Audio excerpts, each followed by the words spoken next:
నమస్కారం. Big debate ప్రత్యేక చర్చ కార్యక్రమానికి స్వాగతం. ఇరాన్, ఇజ్రాయెల్, అమెరికా మధ్య పోరు రోజు రోజుకి మరింత పెరుగుతున్న పరిస్థితి. ఇరాన్లో సుప్రీం లీడర్ మరణం తర్వాత అయతుల్లా అలీ ఖొమైనీ కుమారుడు ముస్తబా హుసేనీ ఖొమైనీని సుప్రీం లీడర్గా తిరిగి ప్రతిష్ఠించుకునే ప్రయత్నం జరుగుతున్న వార్తలు వస్తున్నాయి. అయితే ఇరాన్ సుప్రీం లీడర్గా ఎవరున్నా వాళ్ళని అంతం చేసి తీరుతామని చెప్పి ఒక ప్రకటన చేశారు. అలాగే అత్యంత రహస్యంగా ఇరాన్లో టెహ్రాన్ ప్రాంతంలో జరుగుతున్నటువంటి అణు శుద్ధి కేంద్రాన్ని ధ్వంసం చేసినట్టుగా ఇజ్రాయెల్ ప్రకటించింది.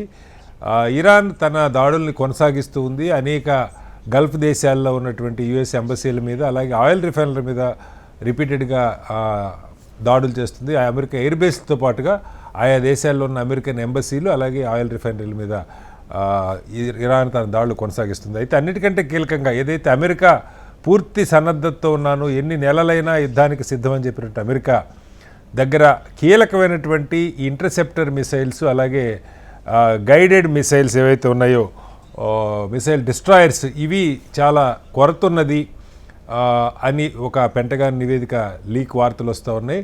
చాలా దేశాలకు ఇప్పటికే ఈ అమెరికా భారీగా ఆయుధాలని సరఫరా చేసింది, ముఖ్యంగా ఉక్రెయిన్కి, అలాగే ఇజ్రాయెల్కి. చాలా దేశాల్లో నిల్వలు పెట్టిందని అంటున్నారు. అయినప్పటికీ కొరత తీవ్రంగా ఉంది. ఈ కొరత ఇలాగే ఎక్కువ రోజులు యుద్ధం కొనసాగితే ఇరాన్ నుంచి వచ్చే డ్రోనుల్ని, మిసైల్స్ని ఎదుర్కొనే డిఫెన్స్ సిస్టమ్ దెబ్బతినే అవకాశం ఉంది అని అంటున్నారు. ఏం జరుగుతుంది? అలాగే కొంతమంది నిపుణులు అసలు ఏకంగా భారత్, ఇరాన్, ఇజ్రాయెల్ మధ్య ఇద్దరితో మంచి సత్సంబంధాలు ఉన్న దేశం, వాటి మధ్య ఒక రాజీకి భారత్ ప్రయత్నం చేస్తే ఎలా ఉంటుందని కొంతమంది నిపుణులు సజెస్ట్ చేస్తూ ఉన్నారు. వారి అభిప్రాయాలు కూడా తీసుకుందాం. దీని మీద బిగ్ డిబేట్లు వాళ్ళ చర్చలో మనతో పాటు సంజయ్ కుమార్ గారు, విదేశీ వ్యవహారాల నిపుణులు, వారు మనతో జాయిన్ అవుతున్నారు. అలాగే గఫూర్ గారు, సిపిఎం పార్టీ సీనియర్ నాయకులు, వారు కూడా మనతో ఉన్నారు. మరి కాసేపట్లో డాక్టర్ ప్రకాష్ రెడ్డి గారు, భారతీయ జనతా పార్టీ సీనియర్ నాయకులు, అలాగే డాక్టర్ వినోద్ కుమార్ గారు, రిటైర్డ్ ఐఎఫ్ఎస్ అధికారి, చాలా కాలం అంబాసిడర్గా పనిచేస్తుంటే వారు కూడా మనతో జాయిన్ అవుతారు. ముందుగా సంజయ్ గారు నమస్కారం. నమస్తే అండి. సంజయ్ గారు, క్రమంగా మనకి పత్రికల్లో వస్తున్న వార్తలు, లేదంటే ఇప్పుడు నేను చెప్పిన ఇజ్రాయెల్ ప్రకటన, ఎవరున్నా సరే అక్కడ చంపేస్తాం అన్న ప్రకటన, ఇది చాలామంది చెప్తున్నది ఏంటంటే ఓవరాల్గా అమెరికా ఉద్దేశం ఇండియా, చైనా, మన సౌత్ కొరియా, జపాన్, ఈ దేశాలకి ప్రధానంగా ఈ ఆయిల్ ఇట్టించి వస్తుంది ఇరాన్ నుంచి. సో ఇక్కడ పట్టు బిగించడం ద్వారా ఈ దేశాల మీద ఆధిపత్యం కోసం ఒక ప్రయత్నం జరుగుతుంది. అలాగే ఇరాన్లో వాళ్ళ లక్ష్యం అణు రియాక్టర్లు, అణు అస్త్రాలు ధ్వంసం చేయటం కాదు, రాజకీయంగా మార్పే అక్కడ వాళ్ళు కోరుకుంటున్నది. వాళ్ళు కోరుకున్న నాయకులను అక్కడ ప్రతిష్ఠించడం అన్న వార్తలు చాలా బలంగా స్టెబిలైజ్ అవుతున్న పరిస్థితి కనపడుతుంది. ఏం చెప్తారు? అవునండి, వాస్తవమే. ముందుగా థ్యాంక్స్ అండి ఈ ప్రోగ్రామ్కి ఇన్వైట్ చేసినందుకు. మిగతా ప్యానలిస్ట్ అందరికీ నమస్కారం అండి. రిజిమ్ చేంజ్ లేదా ప్రభుత్వ మార్పిడి మా ముఖ్య లక్ష్యం అని డొనాల్డ్ ట్రంప్ చాలా క్లియర్ గా తన రిమార్క్స్ లో చెప్పడం జరిగింది. ఎప్పుడైతే యుద్ధం స్టార్ట్ అయిందో అది దానికి అనుగుణంగానే అడుగులు ముందుకు వేస్తూ వెళ్తున్నారండి. ఇప్పుడు వచ్చిన కొత్త ట్విస్ట్ ఏంటంటే, are development is better word, కొత్తగా వస్తున్న డెవలప్మెంట్ ఏంటంటే, ఇజ్రాయెల్ వాళ్ళు ఇరాన్ యొక్క స్టేట్ ఆపరేటర్స్ లో పోలీస్ వ్యవస్థ ఎక్కడెక్కడ ఉన్నాయో వాటిని అన్నింటినీ కూడా టార్గెట్ చేస్తున్నారండి. ఉదాహరణకి ఐఆర్జీసీ హెడ్ క్వార్టర్స్ కేవలం తెహ్రాన్ లోనే కాదు, రీజనల్ హెడ్ క్వార్టర్స్ అన్నిటినీ కూడా టార్గెట్ చేయడం జరుగుతుంది. అలానే పారామిలిటరీ ఫోర్సెస్ ఉంటారు కదా, బసీజ్ అని, ఇట్లాంటివి, వాటిని కూడా హెడ్ క్వార్టర్స్ ని కూడా, తర్వాత ప్రొవిన్షియల్ ఆఫీసెస్ ని కూడా టార్గెట్ చేయడం జరుగుతుంది. ఇంకోటి వాళ్ళు ఆశిస్తోంది ఏంటంటే, పోలీస్ హెడ్ క్వార్టర్స్ కూడా వివిధ ప్రాంతాల్లో టార్గెట్ చేయడం జరుగుతుంది. ఒకటి ఇంపార్టెంట్ డెవలప్మెంట్ ఏంటంటే, కర్డిష్ పీపుల్ ఎవరైతే ఉన్నారో నార్త్ వెస్టర్న్, అక్కడ పోలీసు, అక్కడ పారామిలిటరీ ఫోర్సెస్ హెడ్ క్వార్టర్స్ మీద కూడా బాంబింగ్ జరిగినట్టు వార్తలు వస్తున్నాయి. అంటే వాళ్ళ ఉద్దేశం ఏంటంటే, ఎప్పుడైతే ఇవి వీకెండ్ చేస్తారో, మనకి తెలిసిందే కదా, ఇరాక్ లో కానివ్వండి, టర్కీలో కానివ్వండి, కర్డిష్ ఆర్మ్డ్ గ్రూప్స్ చాలా బలంగా ఉంటాయి. ఆ గ్రూప్స్ ని కనుక మనం ఏమన్నా ఇరాన్ లోకి మొబిలైజ్ చేయగలిగితే, ఇరాన్ కి గ్రౌండ్ వార్ లేదు కదా ప్రస్తుతానికి, ఆ గ్రూప్స్ ద్వారా కొద్దిగా ఒత్తిడి పెంచచ్చా ఇరాన్ గవర్నమెంట్ మీద అన్నట్టు స్ట్రాటజీ వేయటం జరుగుతుంది. వాళ్ళకి ఆయుధాలు కూడా సప్లై చేస్తారన్న వార్తలు కూడా వస్తున్నాయి. తర్వాత కాకపోతే దాని నుంచి తీవ్రమైన ప్రతిస్పందన మీకు ఇరాక్ నుంచి, ముఖ్యంగా నేటో ఎలా అయినటువంటి టర్కీ నుంచి కూడా వస్తుంది. బికాస్ టర్కీలో భూభాగం కూడా కర్డిష్ పీపుల్ కోరుకుంటున్నారు. సో ఆ పారాడాక్స్ లేదా ఆ డెవలప్మెంట్ ని ఎలా హ్యాండిల్ చేస్తారు అన్నది చూడాలండి. ఎందుకంటే ఒక చోట కర్డిష్ రాష్ట్రం మీరు ఏర్పాటు చేస్తే అది మిగతా చోట్ల కూడా గొడవ వస్తుంది వాళ్ళు. అదొక ప్రాబ్లం ఉందండి. తర్వాత ఇదే కోవలో డొనాల్డ్ ట్రంప్ కూడా ఏమంటున్నారంటే, చాలా మంది మిలిటరీ కమాండర్స్ మాతో మాట్లాడుతున్నారు, మిగతా వాళ్ళు కూడా ఓపెన్ గా రిబెల్ అయితే మేము వాళ్ళకి ఇమ్యూనిటీ ఇస్తాము అని కూడా చెప్పడం జరుగుతుందండి. అంటే ఓవరాల్ గా ఒక రిజీమ్ చేంజ్ తీసుకురావాలి, ఎలాగోలా తీసుకురావాలి అన్నట్టు కనబడుతోంది. బట్ ప్రస్తుతానికైతే ఆన్ గ్రౌండ్ పెద్దగా తిరుగుబాటు, సాయుధ తిరుగుబాటు జరుగుతున్నట్టు ఎక్కడ కనబడట్లేదు. ఎందుకంటే మనం చూసాం civilian protest, non violent protest లేదా చిన్న చిన్న గ్రూప్స్ ఆఫ్ పీపుల్ ప్రొటెస్ట్ చేయడం ఇంతకు ముందు నెలల్లో మనం చూడటం జరిగింది. ఇప్పుడు ఆర్మ్డ్ రివల్యూషన్ వస్తే కానీ లేదా రిబెలియన్ వస్తే కానీ ఇప్పుడున్న వ్యవస్థని పడేయటం కష్టం. కానీ అలాంటి ఎవిడెన్స్ ఇంకా కనపడట్లేదండి. అయితే దీనిలో వస్తున్న ప్రాబ్లం ఏంటంటే, డొనాల్డ్ ట్రంప్ వాళ్ళ అడ్మినిస్ట్రేషన్ అసలు ఇరాన్ లో యొక్క ఆబ్జెక్టివ్ ఏంటి అని క్లియర్ గా డిఫైన్ చేశారా లేదా అని దాని మీద చర్చ నడుస్తోందండి. మీరు ఇందాక ఇంట్రొడక్షన్ లో చెప్పినట్టు ఈ ఇంటర్సెప్టర్ మిజైల్స్ చాలా ఎక్కువ వాడుతున్నాం మనం, అవి అయిపోతున్నాయని ఒక వార్తలు వస్తున్నాయి. ఇజ్రాయెల్ అయితే కనుక తను ఇంతకు ముందు హమాస్ తో కానివ్వండి, హిజ్బుల్లాతో కానివ్వండి, లేదా ఇరాన్ నుంచి వచ్చే మిజైల్స్ కానివ్వండి, వాటిని ఇంటర్సెప్ట్ చేయడానికి ఒకటి ఎక్స్పీరియన్స్ ఉంది, ఇంకోటి ఐరన్ డోమ్ డెవలప్ చేసుకోవడం జరిగింది. ఎంత మోతాదులో కావాలి అని ఇరాన్ వాళ్ళు ప్లానింగ్ చేసుకున్నారు, కానీ గల్ఫ్ స్టేట్స్ వాళ్ళు అటువంటి ప్లానింగ్ చేశారా లేదా, వాళ్ళ కోసం అంటే అమెరికానే పెడుతోంది కదా అలాగే ఇంటర్సెప్టర్ మిజైల్స్, వాళ్ళ కోసం అమెరికా సరి అయిన మోతాదులో ఇంటర్సెప్టర్ మిజైల్స్ పెట్టిందా లేదా అన్న దాని మీద అనుమానాలు వస్తున్నాయి. అవి తక్కువ అయిపోతున్నాయా అని అనుమానం వస్తుంది. ఎందుకంటే ఒక మిజైల్ వస్తూ ఉంటే పెద్ద ఎత్తున దాన్ని ఆపటానికి 3 ఇంటర్సెప్టర్ మిజైల్స్ వాడాల్సి వస్తుంది అప్పుడప్పుడు. సో దాంతో పెద్దగా డిప్లీట్ అవుతున్నాయి. ఇందులో కొంతమంది ఏం చెప్తున్నారంటే, ఇవన్నీ మనం ఇరాన్ మీద వాడేసుకుంటే రేపు పొద్దున ఉన్నట్టుండి చైనా కానీ లేదా వేరే ఏ పవర్ అన్న పెసిఫిక్ మహాసముద్రంలో ఏదన్నా అడ్వెంచర్ చేస్తే మరి అప్పుడు మన స్టాక్ పైల్ ఎలా ఉంటుంది అనే దాని మీద చర్చ నడుస్తోందండి. సో దీనిలో గల్ఫ్ నేషన్స్ కూడా కొద్దిగా ఆలోచిస్తున్నాయి, ఏమన్నా కొత్త విధానాలు ఏమన్నా తీసుకురావాలా, మనం కూడా దాడుల్లో పార్టిసిపేట్ చేయాలా. ఇప్పటిదాకా ఇంకా పార్టిసిపేట్ చేయలేదు వాళ్ళు ఓపెన్ గా. అమెరికన్ ఫోర్సెస్ అక్కడ ఉన్న బేసెస్ నుంచి టార్గెట్ చేయడం జరుగుతోంది. సో దాని మీద కూడా కొద్దిగా చాలా డిస్కషన్ నడుస్తోందండి. ఇందాక మనం అనుకున్నట్టు ట్రాన్స్పోర్టేషన్ అవి చాలా ఇంకా తేరుకోలేదు. అబుదాబి, కొంతవరకు దుబాయ్ లో కొంత లిమిటెడ్ ఓపెనింగ్ తో ముఖ్యంగా కార్గో కానివ్వండి, హ్యుమానిటేరియన్ ఎయిర్ క్రాఫ్ట్స్ అవి టేక్ ఆఫ్ అవుతున్నాయి. బట్ ఇంకా ట్రాన్స్పోర్టేషన్ సెక్టర్ బాగా దెబ్బతినింది. ఆయిల్ ధరలు మీరు చెప్పినట్టు బాగా పెరిగిపోతున్నాయి. ఇప్పటికి నిన్న $80 ఇవాళ $81-83 కి వెళ్ళింది అని చెప్తున్నారు బ్యారెల్. ఇదే కనుక కంటిన్యూ అయితే చాలా కష్టంగా ఉంటుందండి. బట్ ఓవరాల్ గా చూసుకుంటే కనుక నిజంగా అమెరికన్స్ ఒక లాంగ్ డ్రాన్ వార్ఫేర్ కి రెడీ అయ్యారా అని చాలా మంది అడుగుతున్నారు. మనంటే కేవలం అమెరికన్ న్యూస్ పేపర్స్ లోనే అడుగుతున్నారండి ఆ ప్రశ్న. ఇరాన్ ఒక విధంగా చూస్తే ఆకాశంలో గెరిల్లా వార్ఫేర్ చేస్తోంది. అంటే గెరిల్లా వార్ఫేర్ అనేది భూభాగం మీద జరుగుతుంది కదా, వచ్చి జనాలు హఠాత్తుగా దాడి చేసి మాయమైపోవడం అడవుల్లోకి అట్లా. ఇక్కడ ఇరాన్ ఏం చేస్తోందంటే చాలా చిన్న డ్రోన్స్ తో, అంటే తక్కువ ఖరీదు డ్రోన్స్ తో పెద్ద సంఖ్యలో అటాక్ చేయడం జరుగుతోంది. దానికి వాళ్ళు రెడీగా ఉన్నారా? అట్రిషన్ వార్ అంటున్నారు, అట్రిషన్ వార్ఫేర్ అంటున్నారండి. అంటే వీళ్ళు వాడుతున్న డ్రోన్ ఖరీదు 20,000, కానీ $20,000. అదే అమెరికన్ మిజైల్స్ లేదా వాటి కోసం వాడుతున్న ఇంటర్సెప్టర్ మిజైల్స్ మినిమం 1 మిలియన్ లేదా 200 మిలియన్ అలా ఉంటున్నాయి అంటున్నారు ఓవరాల్ కాస్ట్. సో ఇంత ఖరీదుతో, అంటే ఖరీదు చూసుకుంటే చాలా ఏసిమెట్రీ ఉంది. సో ఇది ఎన్నాళ్ళు తట్టుకోగలం అన్న దాని మీద చర్చ నడుస్తుంది.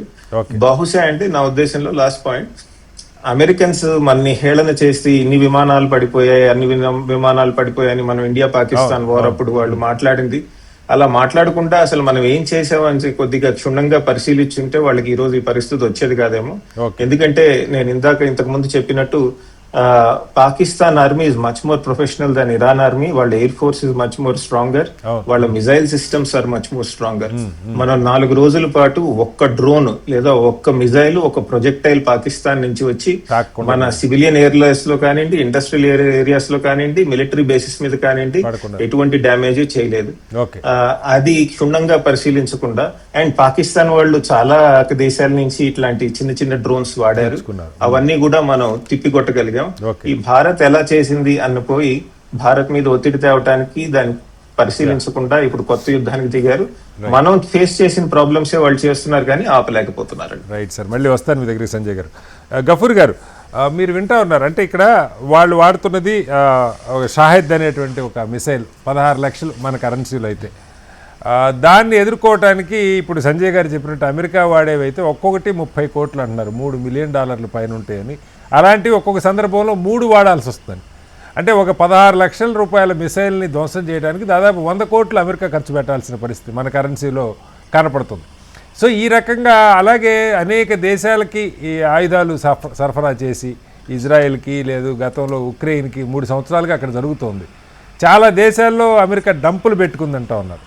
ఇదంతా ఇప్పుడు ఇక్కడి నుంచి వీళ్ళు దాడి చేయడానికి వెళ్ళాలంటే మొత్తాన్ని వాడేసుకోవాలి. ఆయనైతే ఒక ప్రకటన ఇచ్చేశారు, ఎంతకాలమైనా చేయగలరు, మా దగ్గర కావాల్సిన ఆయుధాలు ఉన్నాయని. కానీ పెంటగాల్లో ఉన్న ఆర్మీ ఆఫీసర్సు ఇది తొందరపాటు అవుతుందేమో, మీరు ఆలోచన చేయాలి, మన దగ్గర అన్ని నిల్వలు లేవు అన్న ఒక వార్త లీక్ అయింది. ఏం జరుగుతుంది? అలాగే కొంతమంది నిపుణులు చెప్తుంది అసలు ఇది కేవలం అక్కడ రెజీమ్ చేంజ్ ఒక్కటే కాదు, అమెరికా ప్రపంచం అప్పుల ఊబిలో కూరుకుపోయింది, కొన్ని ట్రిలియన్స్ ఆఫ్ డాలర్స్ అప్పులు ఉన్నాయి. చైనా చాలా బలపడుతుంది ఆర్థిక వ్యవస్థ.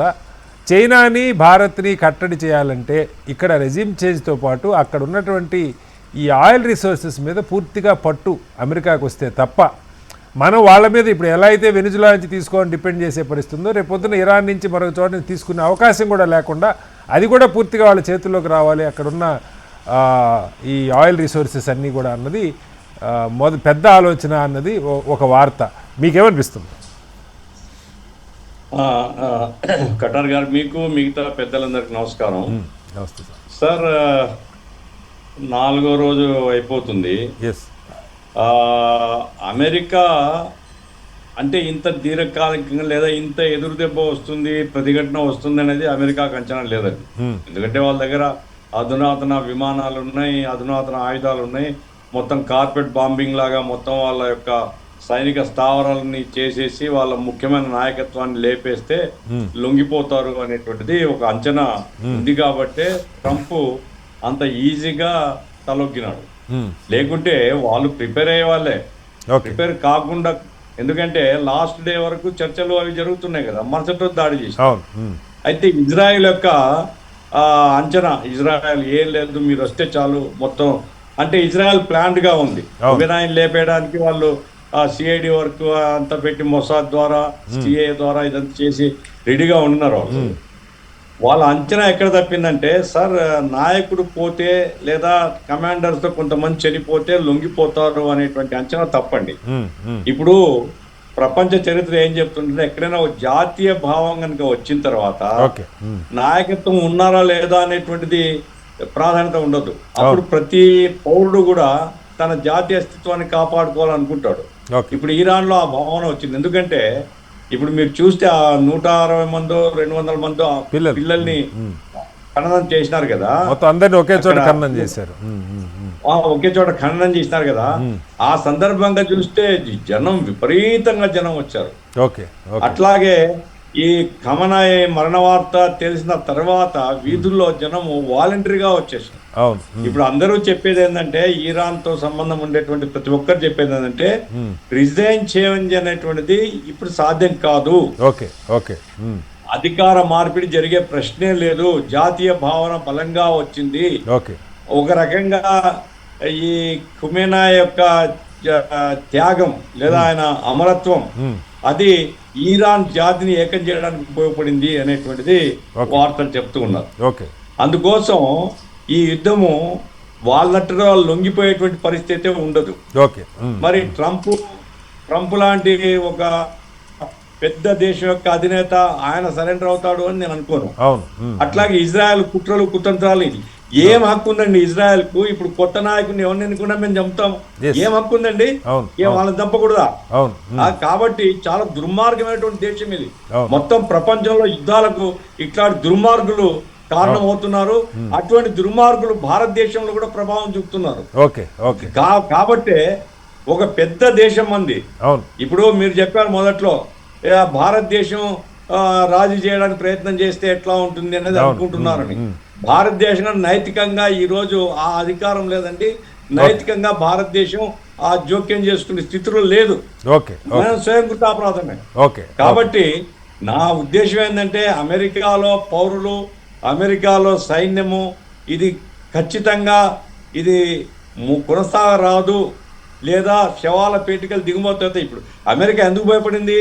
ఈ వియత్నాంలో ఎన్ని బాంబులు వేసినా కానీ వాళ్ళ అస్తిత్వానికి ప్రమాదం వచ్చి చివరి హెలికాప్టర్ పోతే పట్టుకొని పారిపోయిన దేశం నుంచి.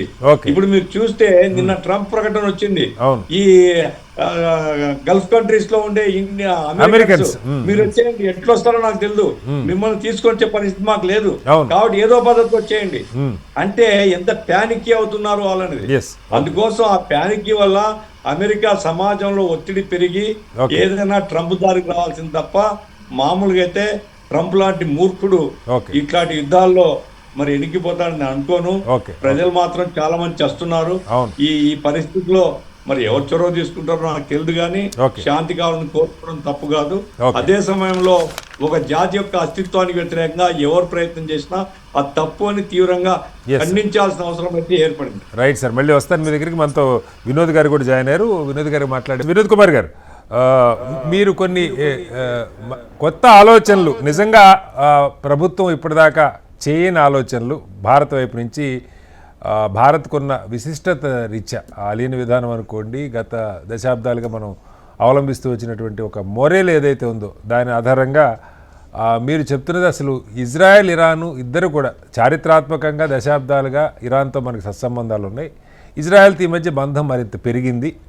కాబట్టి భారత్ ఒక శాంతి చర్చలకి, ఒక కాంప్రమైజ్కి రెండు దేశాల మధ్య ఒక చొరవ తీసుకుంటే బాగుంటుంది, ఒక అద్భుతమైన ఆలోచన చెప్పారు.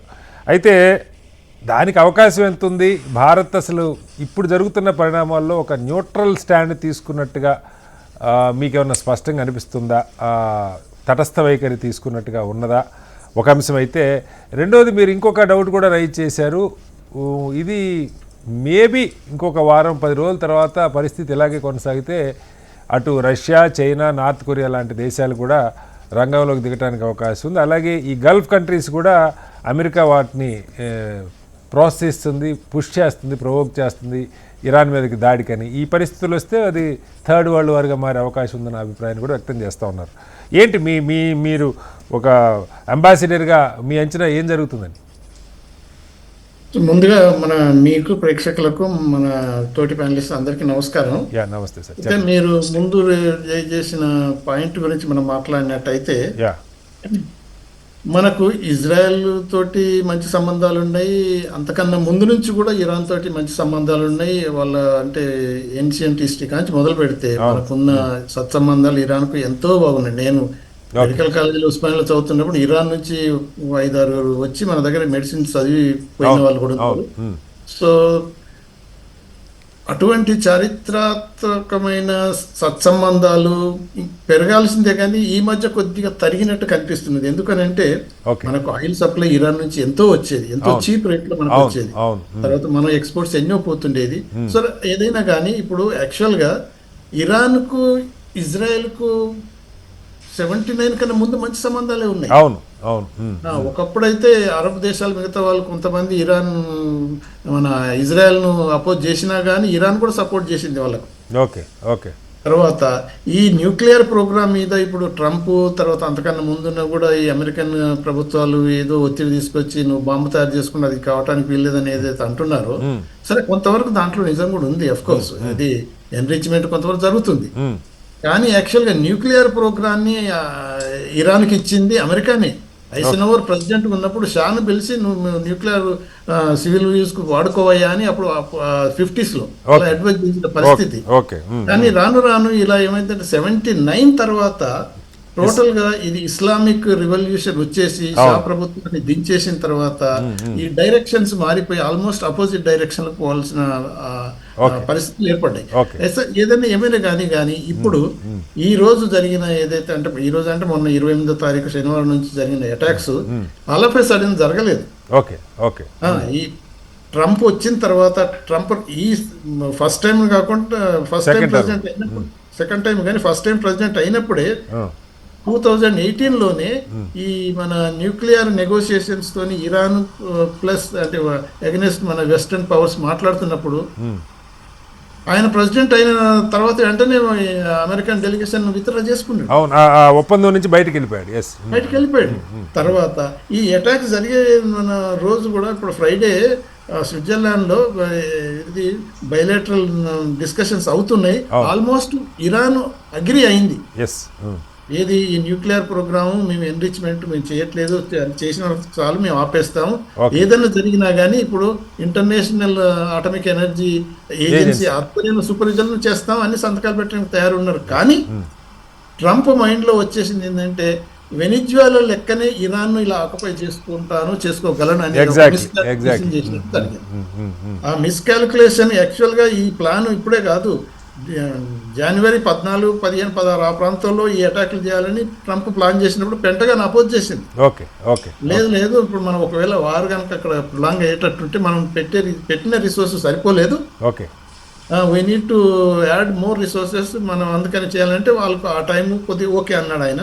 అయితే మొన్న ఎందుకు జరిగిందని అంటే ఇజ్రాయెల్ మొసాదు సిఐఏ వీళ్ళ మన సుప్రీం లీడరు తర్వాత ఆఫీసర్స్ అంతా వాళ్ళందరినీ మూమెంట్స్ అన్ని అంటే నిమిషంతో పాటు వాళ్ళు దే ఆర్ వాచింగ్. అన్ఫార్చునేట్ గా ఆ రోజు సుప్రీం లీడర్ తో పాటు మిలిటరీ కమాండర్స్ తో పాటు మిగతా అందరు లీడర్స్ అంతా ఒక అంటే ఒకవేళ యుద్ధం జరిగితే ఎలా ఏం చేసుకోవాలనేది ఒక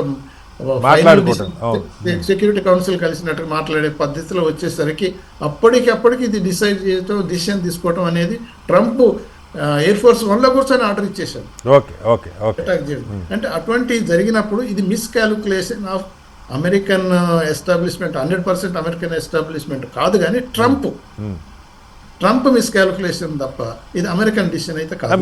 మీరు చెప్పండి సార్ ఈ పాయింట్కి వద్దాము. అంటే మీరు ఇంకొక మాట కూడా రాశారు, భారత్ చొరవ తీసుకుంటే బాగుంటుంది ఇజ్రాయెల్కి ఇరాన్కి మధ్య, లేదంటే ఈ వార్ ఆపడానికి. ఆ 3 దేశాలే కదా మెయిన్, మిగతాన్ని దీని బై ప్రోడక్ట్స్. వాస్తవంగా ఇరాన్, ఇజ్రాయెల్, అమెరికాతో ముగ్గురితో అద్భుతమైన సంబంధాలు, ఎక్కడ లేని గొప్ప సంబంధాలు మనకున్నాయి చారిత్రాత్మకంగా ఈ మధ్యకాలంలో పెరిగిన పరిస్థితి.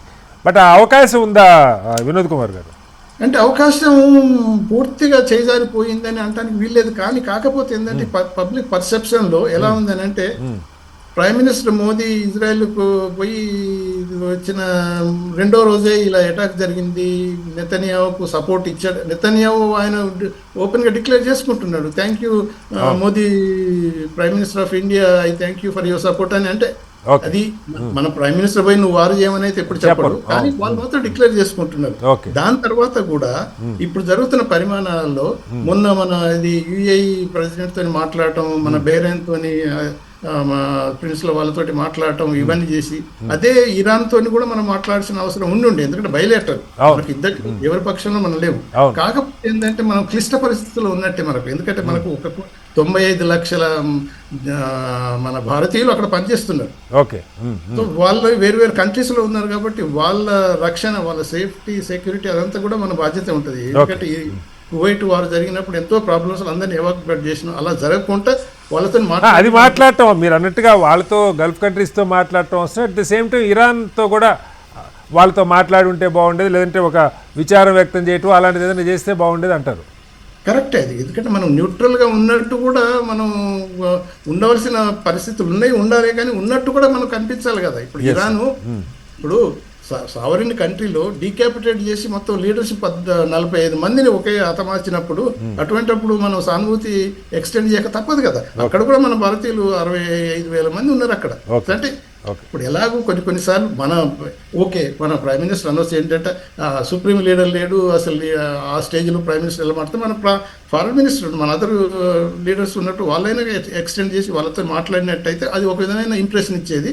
సో ఈవెన్ దెన్ ఇప్పటికైనా ఇప్పుడు మనకి ఈ గల్ఫ్ దేశాల్లో ఉన్న అదర్ నేషన్స్ కూడా ఇంపార్టెంటే. అవును. వాళ్ళు ఈ ఇరాన్తో పాటు ఇప్పుడు ఇరాన్ ఏమంటుంది, అమెరికన్ స్థావరాల మీదనే మేము అటాక్ చేస్తున్నాం కానీ మేము నైబర్స్ అంతా మా బ్రదర్స్ సిస్టర్స్ వాళ్ళ మీద మేము ఏమి అటాక్ చేయట్లేదు, ఇది మిస్అండర్స్టాండింగ్ చేసుకోవద్దని వాళ్ళు చెప్తున్నారు.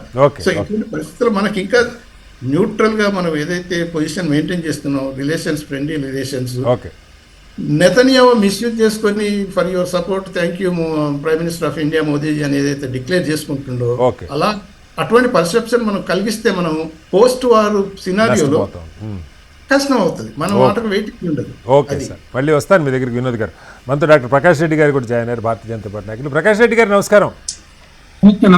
ప్రకాష్ రెడ్డి గారు మీరు వింటున్నారు, వినోద్ గారు అంబాసిడర్గా చేశారు, ఈ రిలేషన్స్ స్పష్టంగా అయితే ఒకటేమో ఈ క్రమంగా బలపడుతున్నటువంటి ఒక ఇదేంటంటే అమెరికా ఇవాళ ఇజ్రాయెల్ అయితే డిక్లేరే చేసేసింది అక్కడ ఎవరు కూర్చున్నా ఖొమైనీ స్థానంలో ఎవరు కూర్చున్నా చంపేస్తామని. అంటే ఉద్దేశం ఏంటన్నది మనకు స్పష్టంగా అర్థమవుతుంది. పూర్తిగా అమెరికా ఇజ్రాయెల్ కోరుకున్న పప్పెట్ అక్కడ ఉంటే తప్పితే మేము అంగీకరించేటువంటి సమస్యలు, రెజీమ్ చేంజే వాళ్ళ లక్ష్యంగా కనపడుతుంది. అణ్వాయుధాల నిరాయుధీకరణ ఇదంతా కాదు. ఇప్పుడే వారు చెప్పారు జెనీవాలో దాదాపు ఒప్పందం అవుతుందన్న సమయంలో ఇది జరిగిపోతే మనం దాడి చేయలేము కాబట్టి ముందే కొట్టిపడేద్దామని కొట్టిపడేసారు, అర్థమవుతుంది సార్. బట్ దీర్ఘకాలంలో ఏంటంటే ఇరాన్ కనుక మొత్తంగా అక్కడ ఉన్న ఆయిల్ రిజర్వ్స్ అన్నీ కనుక అమెరికా చేతులకు ఎలా అయితే వెనుజులాని కిడ్నాప్ చేసి ఆయన చేతిలోకి తెచ్చుకున్నాడో అదే రీతిగా ఇక్కడ కూడా తెచ్చేసుకుంటే ఆ ఆయిల్ మీద ప్రధానంగా ఆధారపడుతున్న చైనా, ఇండియా, సౌత్ కొరియా ఇలాంటి దేశాలకి పూర్తిగా వాటి మీద ఆధిపత్యం అమెరికా మీద లేదా అమెరికా నిర్ణయాల మీద డిపెండ్ అయ్యేటువంటి పరిస్థితి కల్పించడమే అంతిమ లక్ష్యం అని చెప్పి చెప్తున్నారు ప్రకాష్ రెడ్డి గారు. ఇది ఒక అంశం. రెండు, మనం ఏదైనా చొరవ తీసుకొని మనకి మొన్నటిదాకా ఈవెన్ ఇరాన్ మీద అమెరికా ఆంక్షలు పెట్టిన తర్వాత కూడా మనం చాలా సంవత్సరాల పాటు ఇరాన్ దగ్గర నుంచి లోకల్ కరెన్సీలో ఆయిల్ తీసుకున్నాం.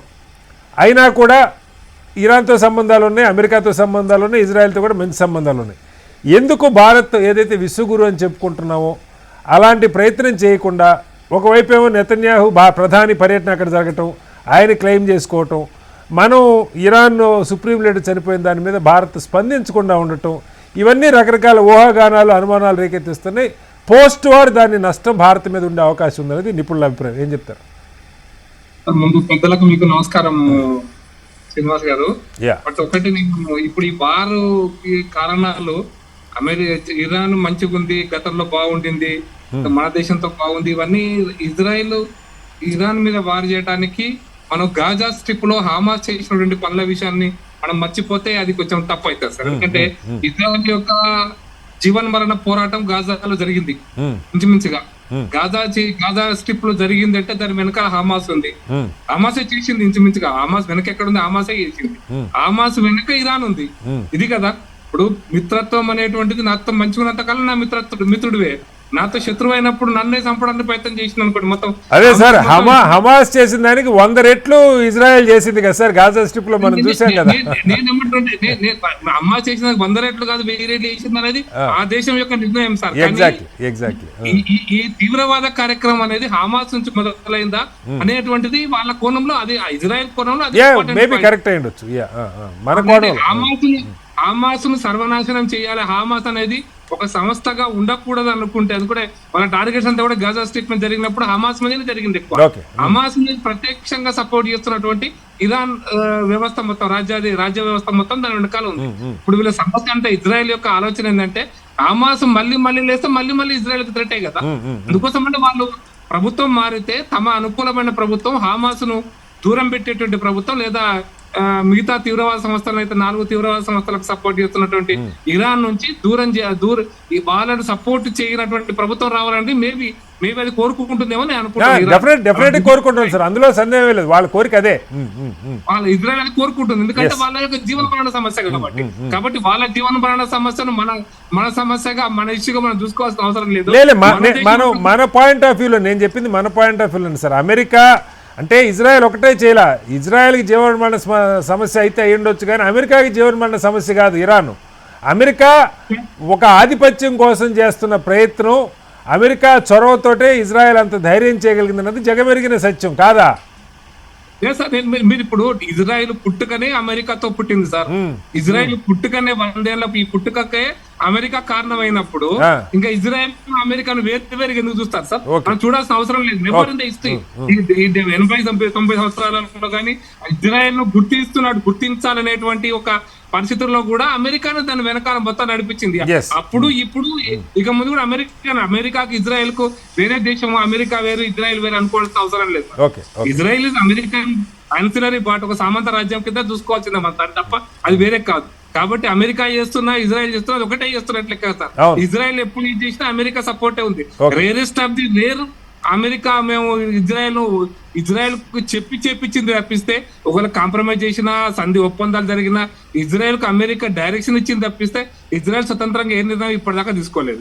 కాబట్టి ఇజ్రాయెల్ మనం వేరుగా అమెరికాను వేరుగా చూడాల్సిన అవసరం లేదు. ఇప్పుడు జరుగుతున్న పోరాటం కూడా అమెరికా నుంచి ఇరాన్ పోరాటం. ఇజ్రాయెల్ అనేది ఆడొక బేస్, మనకు కనపడుతున్న బేస్. ఇది మనం గత ఇజ్రాయెల్ పుట్టుకనే దాని నుంచి స్టార్ట్ అయింది కదా, ఇంకా మనం వేరే ఆలోచిస్తాం. అయితే మనం ఈ రోజున మన భారతదేశం యొక్క స్టాండ్ చాలా మంది నాయకులు మాట్లాడుతున్నారు, ఇరాన్ లో మనం సంప్రదించాల్సింది, ఇరాన్ రాజు చనిపోయిందని మనం ఖండించాల్సింది, ఇవన్నీ ఉన్నాయి. దాంట్లో ఇప్పుడు మన ప్రధానమంత్రి గారు జోర్డాన్ తోని, దాని తర్వాత కువైట్ తో కూడా అందరూ పక్క సౌదీ అరేబియాతో కూడా మాట్లాడినటువంటి సంఘటనలు విన్నాం మొన్న. నేనేమంటున్నా మన విదేశాంగ వ్యవస్థ ఉంది కదా మనకు కూడా, అక్కడ అంబాసిడర్ ఉన్నారు కదా, మన విదేశాంగ వ్యవస్థ సలహాలు ఎప్పటికప్పుడు మనకి, ఇంకా ఒకటే కాదు, కేబినెట్ కమిటీ అంది ఇష్యూ కూడా, కొత్త కేబినెట్ కమిటీ కూడా అపాయింట్ చేసింది ఇప్పుడు కేంద్ర ప్రభుత్వం. సపరేట్ చిన్న కేబినెట్ కమిటీని అపాయింట్ చేసి ఎప్పటికప్పుడు ప్రధానమంత్రికి సలహాలు ఇవ్వడం, ప్రధాన చర్యలకు కూడా ఏం చర్య తీసుకుంటే బాగుంటుందో దానికి కూడా కేబినెట్ కమిటీ యొక్క సలహాలు ఇస్తూనే ఉన్నారు. కాబట్టి కేబినెట్ కమిటీ సలహాల మేరకే ప్రభుత్వం పనిచేస్తుంది. అంటే కొన్ని లీకులు వచ్చినాయి పత్రికల్లో ప్రకాష్ రెడ్డి గారు. ఆ లీకులు ఎలా వచ్చినాయి అంటే, ఇప్పుడు మామూలుగా ఒక సావరిన్ కంట్రీ, ఒక సార్వభౌమ దేశం టెర్రరిస్ట్ గ్రూపుల్ని పోషించిన దానిలో ఎవరికీ లేదు, అభ్యంతరం లేదు. ఈవెన్ అమెరికాతో సహా అల్ఖైదాని పెంచి పోషించింది. తాలిబాన్లు మన విమానాలు ఎత్తుకుపోయారు, ఆ తాలిబాన్లతో కూడా మనం చర్చలు జరుపుతున్నాం. అమెరికాతో మనకు అసలు గొడవ లేదు, మనం ప్రచారం కూడా చేసాం ట్రంప్ గారికి. అది పక్కకు పెడితే పాయింట్ ఏంటంటే, ఒక సావరిన్ కంట్రీ అధ్యక్షుడు చనిపోయినప్పుడు మనం విచారం వ్యక్తం చేయటమో, శాంతిగా మాట్లాడుకోండి, చర్చలు పరిష్కారం ఎప్పుడు మనం చెప్పే మాట చెప్పకపోవటంలో వార్తలు ఎలా వచ్చినాయంటే, కొన్ని లీకులు ఆయన కాదు ఖొమేనీ గారు పాకిస్తాన్ విషయంలో లేదు కాశ్మీర్ విషయంలో 1-2 సందర్భాల్లో మాట్లాడారు, వాళ్ళకి స్వేచ్ఛ లేకుండా అయిపోయిందన్నారు. ఇలాంటి వార్తలు అది బీజేపీ లేదు కేంద్ర ప్రభుత్వం అధికారికంగా చెప్పిందో తెలియదు, కానీ పత్రికల్లో అయితే సర్క్యులేట్ అయినాయి. ఎలా అర్థం నేను ఇప్పుడు చెప్తాను సార్. ఒక పాయింట్ ఏంటంటే, సద్దాం హుస్సేన్ కూడా అమెరికానే కదా సార్ హతమార్చింది. అవును, మన భారతదేశం అప్పుడు మనం ఏం మాట్లాడామో మీకు తెలుసు, నాకు తెలుసు. కర్నల్ గడాఫీని కూడా అమెరికన్ హతమార్చింది కదా సార్. మనం ఏం మాట్లాడో మనకు తెలుసు. గడాఫీ విషయంలో గానీ, ఇరాన్ ఇరాక్ యుద్ధం జరిగినప్పుడు 91-92 ఆ ప్రాంతంలో మనం ఏం చేసినామనేది ఇవన్నీ కూడా మనకు మన చరిత్ర ముందు కనిపిస్తున్నాయి సార్. అదొకటే కాదు, నేను ఇంకొక అడుగు ముందుకేసి చెప్తాను. ఇప్పుడు ఈ అటామిక్ ఎనర్జీ విషయంలో ఇరాన్ చాలా సందర్భాల్లో ఇరాన్ కు వ్యతిరేకంగా యూపీఏ ప్రభుత్వం ఓటేసింది. ఇరాన్ కు వ్యతిరేకంగా, నా దట్ ఇరాన్ న్యూట్రల్ గా లేము మనం అప్పుడు మనం న్యూట్రల్ గా లేము. అంటే ఎందుకు చెప్తున్నానంటే సార్, గవర్నమెంట్ ఆఫ్ ఇండియా ఎప్పటికప్పుడు యూపీఏ ప్రభుత్వంలో, నేను ఎన్డీఏ ప్రభుత్వంలో వ్యతిరేకించాలి, యూపీఏ ప్రభుత్వం ఉన్న కాలంలోనే ఐఈఐ అగ్రిమెంట్ విషయంలో ఇరాన్ కు వ్యతిరేకంగా భారతదేశం ఓటేసింది యూపీఏ ప్రభుత్వం కాలంలో. కాబట్టి చాలా సందర్భాల్లో మనం ఇరాన్ కు సపోర్ట్ ఉన్నామంటే లేము కూడా. ఇరాన్ మనకు సపోర్ట్ కూడా పెద్ద, అంటే మనకు ట్రేడ్ రిలేషన్స్, వ్యాపార ఒప్పందాలు, వాణిజ్య ఒప్పందాలు ఒక కోణం అయితే, మనం పొలిటికల్ ఒప్పందాలు మనకు లేవు, వాణిజ్య ఒప్పందాలు వాళ్ళకి అవసరం, మనది మనకు అవసరం, మీ వస్తువు నాకు అవసరం, నా వస్తువు మీకు అవసరం, ఇప్పుడు జరుగుతుంది. అందుకోసం ప్రపంచంలో ఏ దేశం కూడా పర్మనెంట్ గా మిత్ర దేశం ఉంటదా అంటే ఉండదు. ఆఫ్ఘనిస్తాన్ లో ఒకప్పుడు తాలిబాన్స్ ఆఫ్ఘనిస్తాన్ లో మనకు శత్రువులు. మీరు తిట్టేవాళ్ళు ఓల్డ్ సిటీ కాదు, మీరు తిట్టేవాళ్ళు ఓల్డ్ సిటీ అంతా తాలిబాన్లని, ఆ తాలిబాన్లతోటే ప్రభుత్వం చర్చలు జరుపుతుంది కాదు ప్రకాష్ రెడ్డి గారు. బీజేపీ ఓల్డ్ సిటీ అంతా తాలిబాన్లు ఉన్నారు అనేవాళ్ళు తాలిబాన్లతో చర్చలు జరిపారు. చెప్పండి సార్, నేనేమంటున్నా, అందుకోసం ఏ దేశానికి సార్వభౌమాధికారం కాపాడుకుంటున్నప్పుడు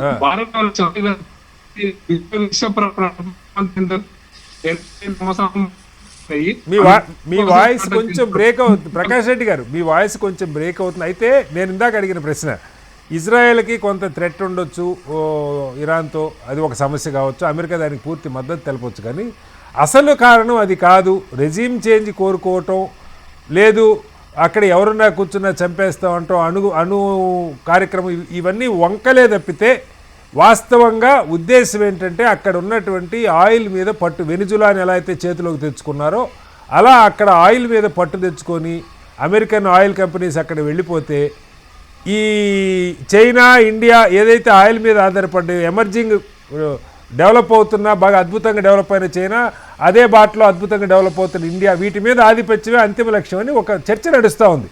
ఆ కోణంలో నాకు అర్థమైంది సార్, పాయింట్ నాకు అర్థమైంది. ఒకటే పాయింట్ చెప్పదలుచుకున్నాను సార్. ఇప్పుడు అమెరికా కానీ, చైనా, అమెరికా కానీ, వెనిజులా కానీ, లేకపోతే even Russia for that matter, Saudi Arabia, Iraq అయినా, ఏ దేశమైనా ఆయిల్ ప్రొడ్యూసింగ్ కంట్రీస్ అంటే ఆయిల్ ఉత్పత్తి చేసే దేశాలు తమ ఆయిల్ అమ్ముకోవాలా ఉంచుకోవాలా సార్? మనం కూడా మనం ఉత్పత్తి చేసే వస్తువులు అమ్ముకోవాలి కదా. కాబట్టి ఏ దేశం వాణిజ్య ఒప్పందంలో ఏ దేశం పర్మనెంట్ గా ఉంటుంది. అమెరికా ఆధిపత్యం అంటే అమెరికా ఆధిపత్యం కోసం ఇంతకుముందు లిబియా మీద ఆధిపత్యం కోసమే ట్రై చేసినా మనం చెప్పుకున్నాం కల్లాన్ గడ్డాఫీ విషయంలో. ఏమైంది? ఫైనల్ గా లిబియా మీద ఆధిపత్యం వచ్చిందా రాలేదా? ఇరాక్ మీద సద్దాం హుస్సేన్ విషయంలో ఆధిపత్యం కోసం పోరాటం చేసింది. ఏమైంది? ఇరాక్ ఈ రోజు అమెరికా చెప్పు చేతుల్లో ఉందా? మారుతున్న ప్రపంచ పరిస్థితుల్లో ఇప్పుడు మీకు వియత్నాం మీద చైనా కూడా, మీకు ఇంకా క్రూడ్ గురించి మాట్లాడితే వియత్నాం లో ఉన్నటువంటి ఐలాండ్స్ అన్నిటి మీద కూడా మనకు దగ్గరలో వియత్నాం ఐలాండ్స్ అన్నిటి మీద చైనా ఆధిపత్యం కోరుకుంటుంది. కానీ చేయగలిగిందా? మనం కూడా వియత్నాం లో మనం పెట్టుబడులు పెట్టాం. వియత్నాం ఐలాండ్స్ లో మన ఎక్స్ప్లోరేషన్ కోసం మనం కూడా పెట్టుబడి పెట్టాం. కాబట్టి మారుతున్న ప్రపంచంలో ఇది శాశ్వతంగా ఇట్లుంటది, 100 ఏళ్ళు ఇట్లుంటది అనుకోవడం తప్పు సార్. అది కారణం అయితే నేను అనుకోను. నేను అనుకుంటా పూర్తిగా ఇజ్రాయెల్ యొక్క అస్తిత్వం కోసం జరుగుతున్న పోరాటం. రైట్. ఒకసారి సంజయ్ గారు మీరు విన్నారు అంటే 2-3 వెర్షన్స్. భారత్ నిజంగా ఇప్పుడు మన వినోద్ గారు వ్యక్తం చేసిన ఒక అభిప్రాయం, ఒక విసుగురు రోల్ మనం కోరుకుంటున్నాం, న్యూట్రల్గా ఉంటామన్న క్రెడిబిలిటీ భారత్కి మొదటి నుంచి ఉంది. ఇలాంటి చర్చలు జరపడానికి కావాల్సిన ప్రాతిపదిక ఏర్పడిందా ఈ కాంటెక్స్ట్లో అన్నది ఒక అంశం అయితే, రెండవది అసలు ఉద్దేశం కేవలం ఇజ్రాయెల్ సెక్యూరిటీకి సంబంధించిన ఉద్దేశమేనా? అణు రియాక్టర్లు వాటిని ధ్వంసం చేయటమా? అసలు మొత్తంగా ఆ ప్రాంతాన్ని వాళ్ళ చేతుల్లోకి తెచ్చుకోవటం మీకేమనిపిస్తుంది as a foreign issues expert? అంటే ఇది కేవలం ఇజ్రాయెల్ లేదా న్యూక్లియర్ కాదండి, మనకి తెలిసిందే కదా. ఇందాక మన అంబాసిడర్ గారు చెప్పినట్టు ఇరాన్ కి అమెరికాకి ఎప్పటి నుంచో గొడవ నడుస్తోంది. ఇరానియన్ ఐతుల్లా అలీ ఖమైనీ అధికారంలోకి వచ్చినప్పుడు 79 లో అప్పుడు అమెరికన్ కంపెనీస్ ఏవైతే ఉన్నాయో వాటిని అన్నిటిని బయటికి పంపించి ఆయిల్ రిసోర్సెస్ అన్ని నేషనలైజ్ చేయడం జరిగింది.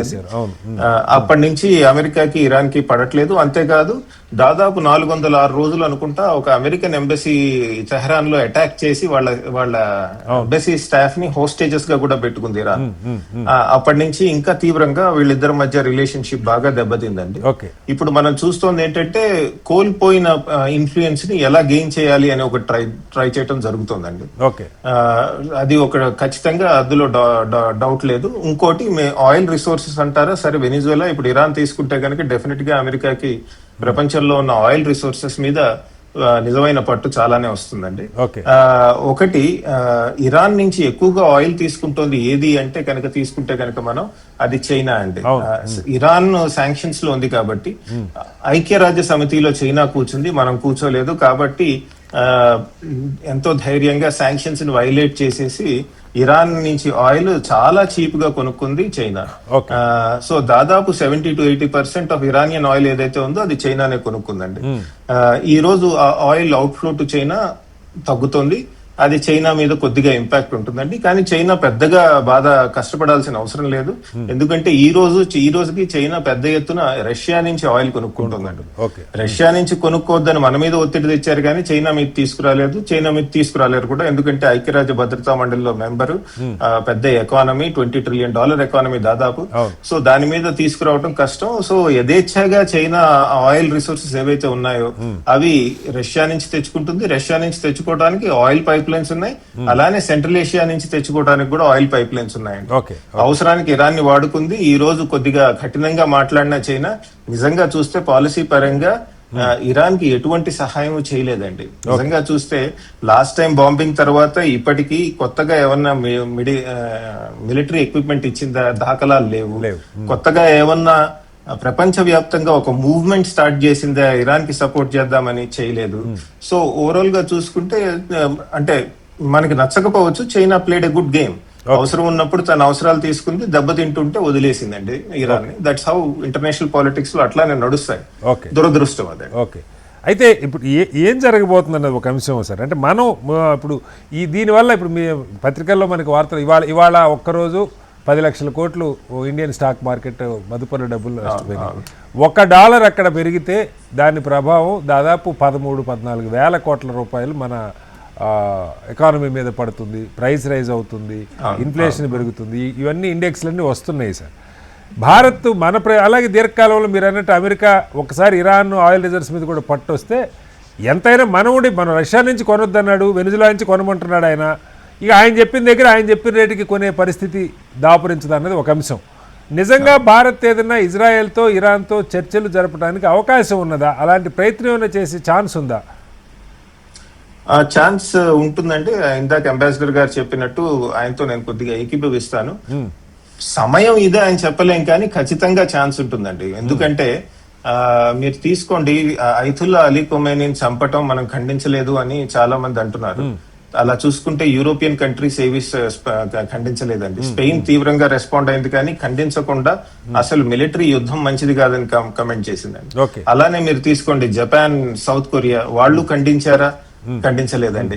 ముఖ్యంగా మిడిల్ ఈస్ట్ లో ఉన్నటువంటి ముస్లిం ప్రభుత్వాలు ఎన్ని కండెమ్ చేశాయి మిడిల్ ఈస్ట్ లో, మీకు అది చాలా ఆశ్చర్యంగా అనిపిస్తుంది నాకు. చుట్టుపక్కల ఉన్న గల్ఫ్ కంట్రీసే కాదు, మీరు మిడిల్ ఈస్టర్న్ కంట్రీస్ తీసుకోండి, ఏవి కూడా ఐతుల్లా అలీ ఖమేనీని చంపడం తప్పు అనలేదండి. టర్కీ ఆయన మాత్రం ఎర్దోగాన్ ఇది బాధాకరం, కానీ ఇరాన్ చేస్తోంది తప్పు అని వెంటనే అన్నాడండి. సో ఇది ఎందుకు జరుగుతోంది? ప్రపంచవ్యాప్తంగా కేవలం అమెరికాని సమర్థిస్తున్న దేశాలే కాదు, చాలా దేశాలు తన సొంతగా ఫారెన్ పాలసీ అడాప్ట్ చేసుకుని సొంతగా నడిపే ఫారెన్ పాలసీ నడిపే దేశాలు కూడా ఎందుకని ఐతుల్లా అలీ ఖమేనీ హత్యని లేదా అసాసినేషన్ అనండి, కిల్లింగ్ అనండి, వాట్ ఎవర్, ఎందుకని కండెమ్ చేయట్లేదు అని కొద్దిగా ఆలోచించాలండి. I don't have an answer. ఎందుకు హెసిటేట్ చేస్తారు? అంటే భారత్ స్టాండ్ ఇందాక చర్చ కూడా వచ్చింది సార్. గడాఫీ చనిపోయినప్పుడు లేదు, సద్దాం హుస్సేన్ చనిపోయినప్పుడు కూడా, అంటే అవి కూడా సావరిన్ కంట్రీసే. అప్పుడు భారత ప్రభుత్వం స్పందన ఎలా ఉంది? అది కూడా ఒక చర్చ నడుస్తోంది. ఇది ఖండించలేదు కూడా, మనం పెద్దగా ఖండించలేదండి. ఓకే, ఆఫ్ కోర్స్ మనకి తెలిసిందే, అప్పుడు అమెరికన్ ఫోర్సెస్ ఇరాక్ ని కంట్రోల్లో ఉన్నాయి. మన మిగతా మాధ్యమాల ద్వారా ఏవో కండెమ్నేషన్ జనాలు వ్యక్తపరచడం జరిగింది. కాకపోతే అధికారికంగా ప్రభుత్వం కండెమ్ చేసిందా అంటే చేయలేదు అనుకుంటా అండి. నాకు తెలిసి నేను చూశాను డాక్యుమెంట్స్, బట్ ఇంకా క్షుణ్ణంగా పరిశీలించాల్సిన అవసరం ఉంది. అప్పుడు కూడా చేయలేదనే చెప్తున్నారు చాలా మంది విశ్లేషకులు. అంటే లిబియా సరే కంపారిటివ్లీ చిన్న దేశం, ఇరాక్ చాలా పెద్ద దేశం, అక్కడ నియంతే కావచ్చు. సద్దాం హుస్సేన్ చనిపోయినప్పుడు ఆయన ఊరేసినప్పుడు విచారకరం అనే పదం వాడారు, కానీ ఇది చేయకుండా ఉండాల్సింది అని అనలేదు. విచారకరం అన్నారు. ఇప్పుడు మన విచారకరం అన్న పదం కూడా వాడలేదన్నది చర్చ.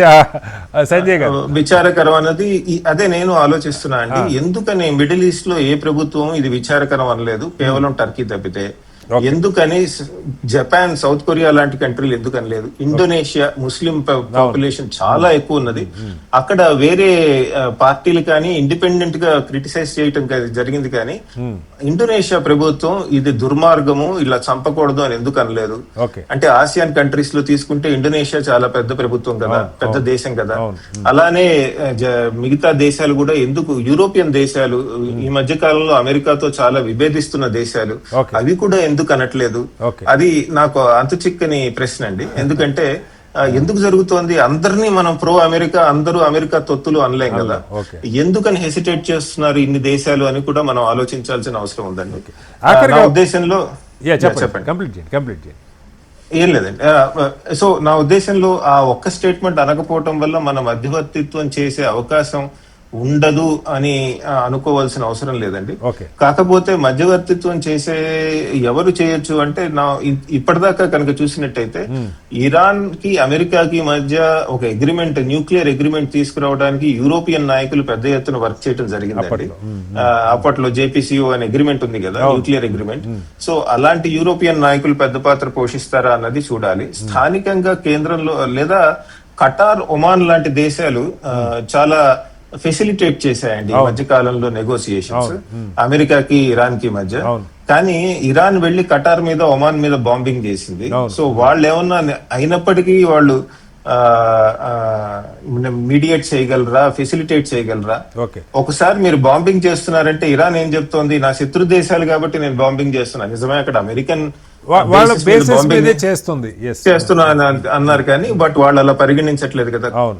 విచిత్రం ఏంటంటే చాలా కఠినమైన స్టేట్మెంట్ వచ్చింది కటార్ నుంచి అండి. అవును. కటార్ సాధారణంగా ఇరాన్ కి దగ్గరగా ఉండే దేశం అనుకుంటారు, అమాంగ్ ద గల్ఫ్ కంట్రీస్. వాటిలో రిలేటివ్ గా దగ్గరగా ఉండే దేశం అనుకుంటున్నారు. సో అలాంటప్పుడు ఆ దేశాలు చేస్తాయా అని కూడా చూసుకోవాల్సిన ఉందండి. లేదా యునైటెడ్ నేషన్స్ నుంచి ఏమన్నా యుఎన్ సెక్రటరీ జనరల్ చేయొచ్చా, లేదా ఒక మల్టీ మెంబర్ బాడీ యుఎన్ కానీ యూరోపియన్ యూనియన్ కానీ ఇట్లా చేయొచ్చా? భారత్ కూడా ఉండొచ్చు అందులో. సో చెప్పలేమండి. ప్రస్తుతానికైతే రెండు వర్గాలు కొద్దిగా మీడియేషన్ కి మేము రెడీ, ఫెసిలిటేషన్ కి మేము రెడీ అన్నట్టు ఉండాలి. ఆ పరిస్థితికి వచ్చాయా రెండు దేశాలు అని నిన్న Iran foreign ministry spokes person ఇచ్చిన స్టేట్మెంట్ లో యునైటెడ్ నేషన్స్ లేదా మిగతా ఇంటర్నేషనల్ యాక్టర్స్ చొరవ తీసుకుని యుద్ధం ఆపాలి అన్నారు. అది నిజంగా ఇరాన్ వ్యవస్థలోంచి వచ్చిన స్టేట్మెంటా, లేకపోతే కొన్ని వర్గాల్లోంచి వచ్చిన? ఎందుకంటే పాపం ఇరాన్ లీడర్షిప్ మొత్తం ఎగిరిపోయింది కదండి. సో ఎవరి తరఫున వారు మాట్లాడుతున్నారు అన్నది మనకు తెలియదు. సో అది మనం గమనించాల్సిన విషయం. Right sir. గఫూర్ గారు, ఇది మెల్లగా అంటే ఇప్పుడు ఎలా అయితే ఇజ్రాయెల్ లెబనాన్ మీదకి డైరెక్ట్గా ఫీల్డ్ ఇది వెళ్తుందో, అంటే ఆర్మీ చొరబాటుకి వెళ్తుందో, అదే పద్ధతిలో ఈ కుర్దు ఫోర్సెస్ని కుర్దిస్తాన్ అనే పేరుతో టర్కీలో, మన సిరియా, ఇరాన్, ఇరాక్, ఇంకొకటి రెండు దేశాల్లో ఉన్న ఆ ప్రాంతం అంతా కలిపి వాళ్ళకి ఆయుధాలు అందించి వాళ్ళని ముందు పెట్టి ఒక రకంగా ప్రత్యక్షంగా ఆక్రమణకు కూడా పూనుకునే ప్రయత్నం జరగవచ్చు ఇరాన్ అన్న ఇది జరుగుతోంది. లీడర్షిప్ చేంజ్ వాళ్ళు కోరుకుంటున్నారు దాన్ని.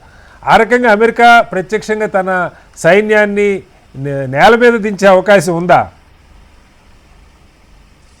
అమెరికా సైన్యాన్ని నేల మీద దించితే అమెరికా యొక్క శవాల గుట్టలు పడితే తప్ప అక్కడ, ఎందుకంటే ఆ దేశం పక్క దేశం కాదు, వేల మైళ్ళ దూరంలో ఉండి ఇక ప్రతి దేశంలో జోక్యం చేసుకుంటామంటే జాతీయ భావనతో ఉండేటువంటి ఏ జాతి కూడా అంగీకరించదు.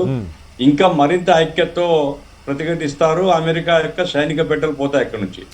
అయితే కుర్దులు ఆ ప్రయత్నం చేయొచ్చు, ఎందుకంటే కుర్దులు వాళ్ళకు దేశం కావాలనేటువంటి కోరికతో ఉన్నారు. టర్కీలో, ఇరాక్లో, ఇరాన్లో ఇట్లా వాళ్ళ కోరికలు ఉన్నాయి.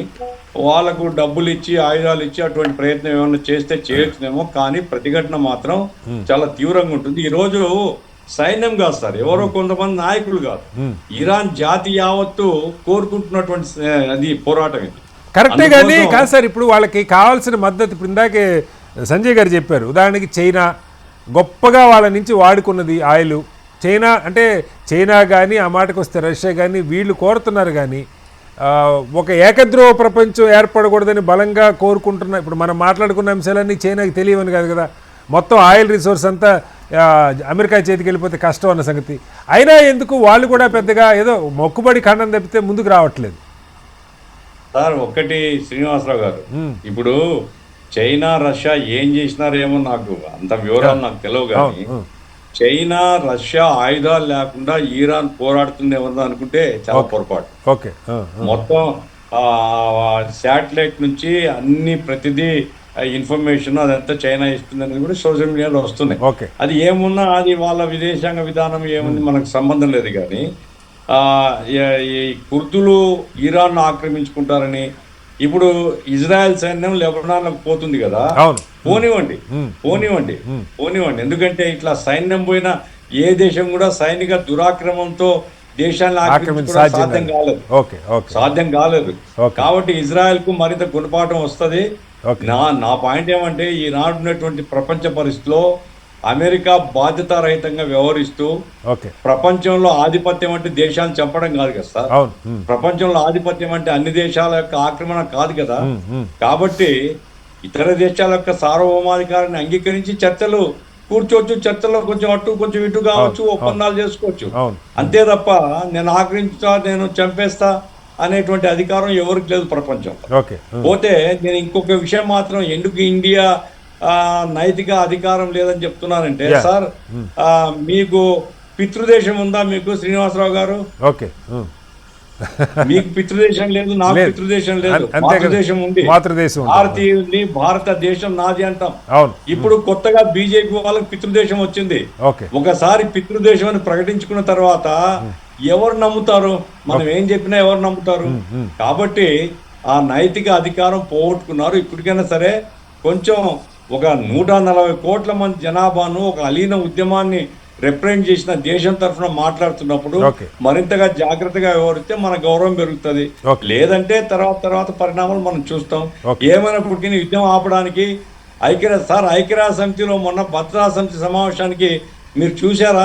ఎవరిని పంపించాడు? ట్రంప్ భార్యను పంపించాడు. అసలు మనిషి అతను అంత ఇంపార్టెంట్ సమావేశానికి భార్యను పంపిస్తాడు ఎవడన్నా? కాబట్టి చాలా నెగ్లెక్టింగ్ గా ఉన్నారు వ్యవహారము. అమెరికా ప్రజలు మరి ఎట్లా ఒత్తిడి తెస్తారో చూడాలి. యుద్ధం ఆపేటువంటి ఏ చర్యకైనా మనం మద్దతు పలికితే మంచిదని నా రైట్ సార్. వినోద్ గారు, అమెరికాలో కూడా ప్రజలు చాలా వ్యతిరేకతతో ఉన్నారు. కొన్ని సర్వేలు ఇప్పుడు బ్రౌన్ యూనివర్సిటీ లాంటి వాళ్ళు ఇచ్చారు. గత 25 ఏళ్లలో అమెరికా చేసిన యుద్ధాల కారణంగా దాదాపు 10 లక్షల కోట్లు, $8 ట్రిలియన్, ఎన్ని లక్షల కోట్లు నాకు లెక్క తెలవద్దు, సంజయ్ గారు చెప్పాలి.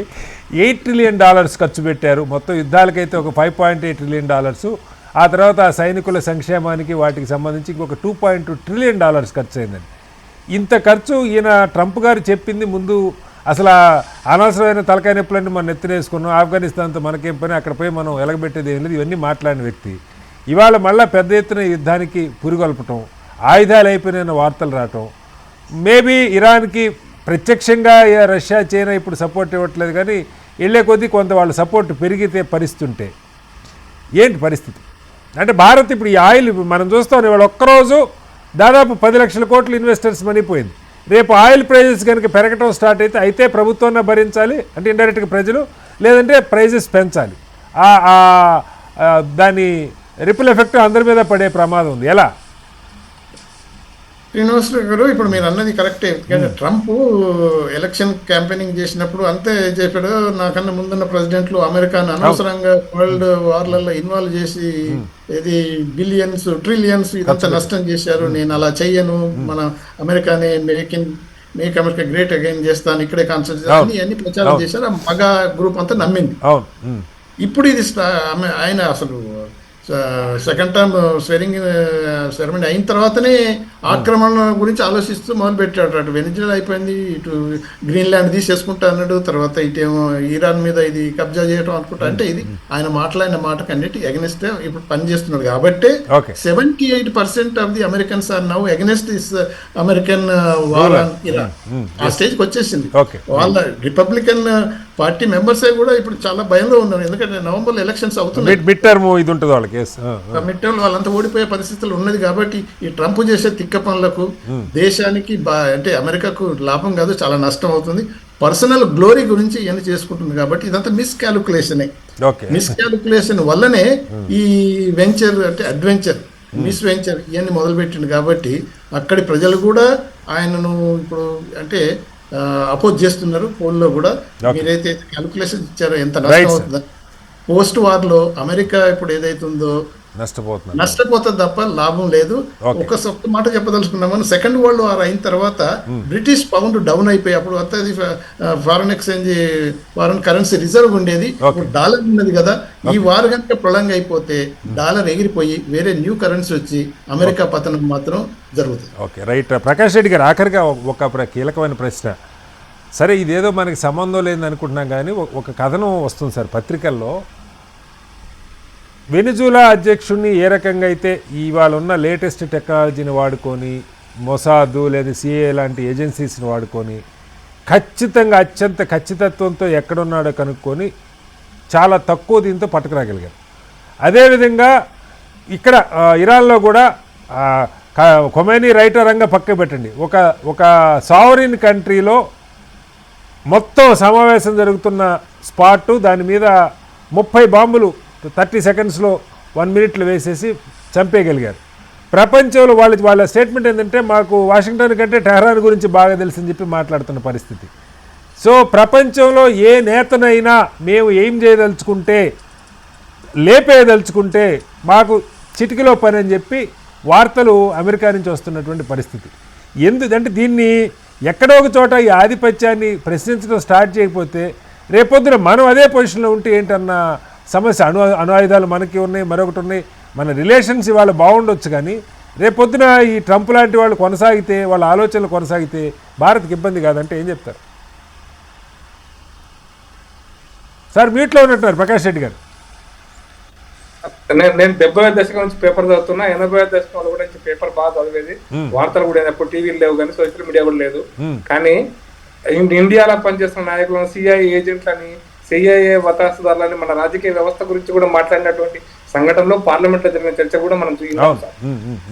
అంటే సిఐఏ ఏజెంట్ అంటే దాని అర్థమైంది సార్, ఇది American agent, nothing but American agent. మరి అదేదో కొత్తగా భారతదేశంలో సిఐఏ వాళ్ళంటే ఉస్మా యూనివర్సిటీలో నేను యూనివర్సిటీస్ లో చదువుతున్న రోజుల్లో ఏబీపీ సిటీ సెక్రటరీ పనిచేస్తున్నప్పుడు నాకు ఇంటెలిజెన్స్ వాళ్ళు చెప్పారు సార్, సిఐఏ నుంచి పలానాయనకు లెటర్ వచ్చింది, పలానాయనకు లెటర్ వచ్చిందని. అంటే సిఐఏతో కనెక్షన్స్ ఉన్నాయని చెప్పి కూడా ఒకటిద్దరు. ఓకే, దాన్ని మీరు ఆపాలి కదా, ఇప్పుడన్నా ఆపాలి కదా. ఒకప్పుడు ఉందేమో, ఇప్పుడన్నా ఆపాలి కదా ప్రకాష్ రెడ్డి గారు. నేను ఎందుకు చెప్తున్నాను సార్, అమెరికా కానీ అగ్రరాజ్యాలు అప్పుడు చెప్తున్న రష్యా కానీ, యూకే కానీ, చైనా కానీ ఈ రోజున ఆ పరిస్థితుల్లో ఉన్నాయి సార్. అయితే పరిస్థితి ఏంటంటే మన చాలా స్పష్టంగా సార్, అమెరికా ఇది ఫస్ట్ టైం కూడా చేయలేదు సార్. మీకు మళ్ళీ నేను గుర్తు చేస్తున్నా, గతంలో అమెరికా సైనికులను ఇరాన్ లోనో ఇరాక్ లోనో పట్టుకున్నప్పుడు ఐ థింక్ నాకు ఇజ్రాయిలీ ఆపరేషన్ జరిగింది. 3 నిమిషాల్లో వాళ్ళ 11 మంది సైనికులు ఒక రైస్ మిల్ లో దాచిపెడితే అక్కడ నుంచి పిక్ చేసుకుని వెళ్ళిపోయినారు. 3 నిమిషాల్లో ల్యాండ్ అయినారు, ఇడిపించుకున్నారు, పిక్ చేసుకుని వెళ్ళిపోయినారు. 20-30 ఏళ్ల కింద చరిత్ర చెప్తున్నారు. వాళ్ళ దగ్గర టెక్నాలజీ ఈ రోజే కాదు సార్, ఈ పెరుగుతున్నటువంటి టెక్నాలజీలో ఇవన్నీ ఉంటాయి. ఇప్పుడు మనం కూడా సార్, మన భారతదేశం ఏం చేయకుండా ఆపరేషన్ సింధూర్లో ఒక్క రోజులో మనం చేయగలిగేటువంటి సామర్థ్యం మనకు కూడా ఉంది కదా.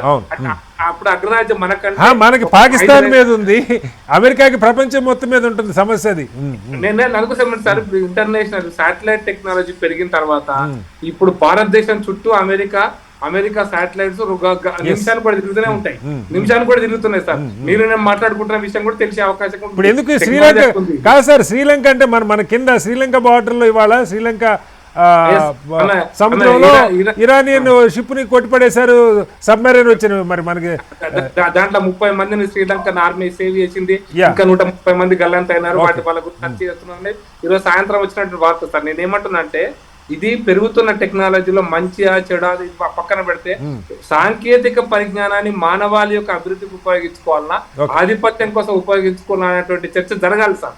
ఆధిపత్యం కోసం ఉపయోగించుకుంటున్నప్పుడు మానవత్వం అనేటువంటి అంశం పోయింది. మానవత్వం గురించి అసలు మన భారతదేశంలో ఈ ప్రపంచంలో కూడా సార్, మనిషి అంటే మానవుడు, మనిషి మనకు మనసు ఉంటది లేదు.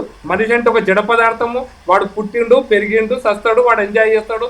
ఇది ఈ రకమైనటువంటి మానసిక స్థితిని ప్రపంచానికి తీసుకుపోయిన భౌతిక సుఖాలకు సంబంధించిన అంశం మీదనే మానవాళిని తీసుకుపోయినాం. కాబట్టి ఈ ఐడియాలజీస్, ఈ సిద్ధాంతాలు అన్ని కూడా ఆ కోణంలో మనుషులను ఖరాబ్ చేస్తున్నాయి సార్. మనం మానవత్వం గురించి ఆలోచించినప్పుడు ఖచ్చితంగా దీనికి పరిష్కారం దొరుకుతుంది. ఓకే సార్, మొత్తంగా ఆ యుద్ధం అయితే తీవ్ర రూపం మీద ఆలోచిస్తుంది. అమెరికా దగ్గర ఆయుధాలు అయిపోతున్నాయా, ఏం జరుగుతుంది, ఇరాన్ ఎంతకాలం ప్రతిఘటించగలుగుతుంది, చుట్టూతో ఉన్న దేశాలతో శత్రుత్వాన్ని బట్టి భారత్ మధ్యవర్తిత్వం వహించడానికి అవకాశానికి కావాల్సినటువంటి ప్రాతిపదికని ఏర్పాటు చేసుకుందా, నిలుపుకుందా అన్నది ఒక అంశం అయితే, బహుశా మరికొంత కాలం తర్వాత ఏవో కొన్ని ఏజెన్సీస్ పూనుకొని కొద్ది రోజుల తర్వాత ఒక ప్రయత్నం అయితే జరగవచ్చు. ఆ 2 దేశాలు, అటు అమెరికా, ఇరాన్, ఇజ్రాయెల్ 3 కూడా చర్చలు కావాలని పరోక్షంగా కొంత సంకేతాలు ఇస్తున్నాయి.